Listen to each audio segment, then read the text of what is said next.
महाराष्ट्रातील लाडक्या बहिणींच्या खात्यावर संक्रांतीला 3,000 रुपये येणार नाहीत यावर शिक्कामोर्तब झाले। राज्यातील महापालिका निवडणुकीच्या तोंडावर राज्यातील लाडक्या बहिणींना डिसेंबर आणि जानेवारीचा हप्ता एकत्र देण्यात येणार असल्याचे मंत्र्यांकडून सांगण्यात आले होते। त्यावर काँग्रेसने आयोगात धाव घेतली। आचारसंहितेच्या काळात अशा स्वरूपाचा लाभ कसा देता येईल असा सवाल विचारण्यात आला होता।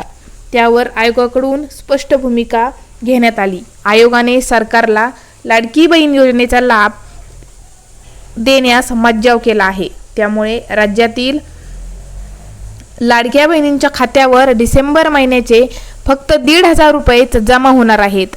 जानेवारीचा हप्ता फेब्रुवारी महिन्यात येऊ शकतो असं म्हटलं जात आहे। नगरपालिका निवडणुकाच्या पार्श्वभूमीवर राज्यात आदर्श आचारसंहिता लागू असताना लाडकी बहीण योजनेचा नियमित किंवा प्रलंबित लाभ देता येईल, परंतु जानेवारी महिन्याचा लाभ अग्रिम स्वरूपात देण्यास राज्य निवडणूक आयोगाने मनाई केली आहे।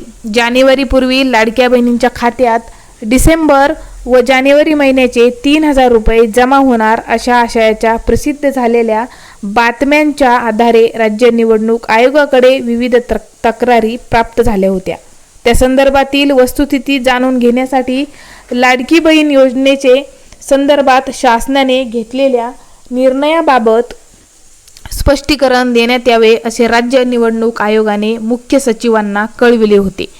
राज्य निवडणूक आयोगाने 4 नोव्हेंबर 2025 रोजी स्थानिक स्वराज्य संस्थांच्या सार्वत्रिक निवडणुकांसाठी आदर्श आचारसंहितेबाबत एकत्रित आदेश निर्गमित केले आहेत। या आदेशातील तरतुदीनुसार निवडणूक जाहीर होण्यापूर्वी प्रत्यक्ष सुरू झालेली विकास कामे व योजना आचारसंहिता काळात सुरू ठेवण्यास परवानगी आहे असे मुख्य सचिवांनी आपल्या अहवालात कळविले होते। ही पार्श्वभूमी लक्षात घेता या योजनेचा नियमित लाभ देता येईल, परंतु अग्रिम स्वरूपात लाभ देता येणार नाही। तसेच नवीन लाभार्थी देखील निवडता येणार नाहीत असे निर्देश राज्य निवडणूक आयोगाने दिले आहेत।